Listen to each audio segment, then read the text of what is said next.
শাহ একাডেমির পক্ষ থেকে সবাইকে শুভেচ্ছা।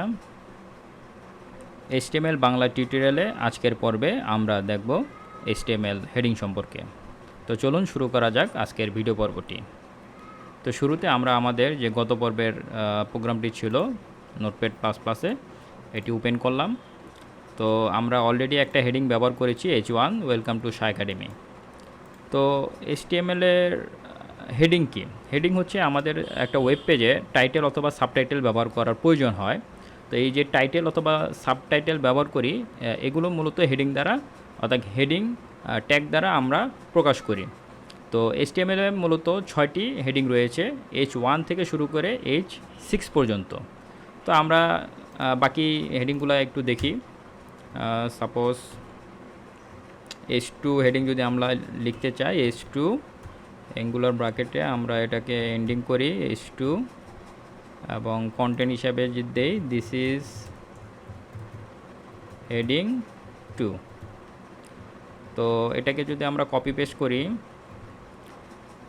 অনুরূপভাবে আমরা H3 হেডিং দেই H3 এন্ডিং ব্র্যাকেটে H3 H4 আমরা H4 দেই এবং এন্ডিং করি স্ল্যাশ H4 H5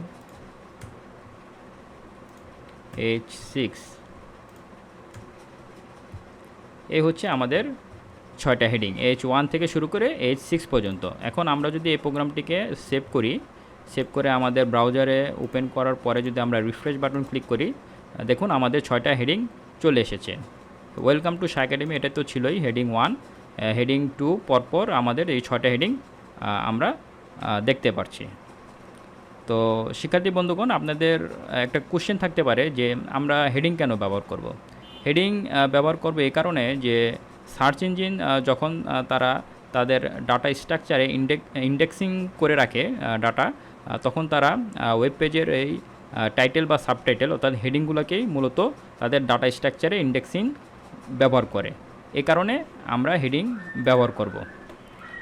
তো আজকের ভিডিও টিউটোরিয়ালে আমরা দেখলাম HTML হেডিং সম্পর্কে।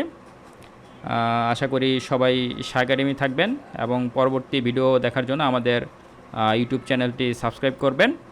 ধন্যবাদ সবাইকে।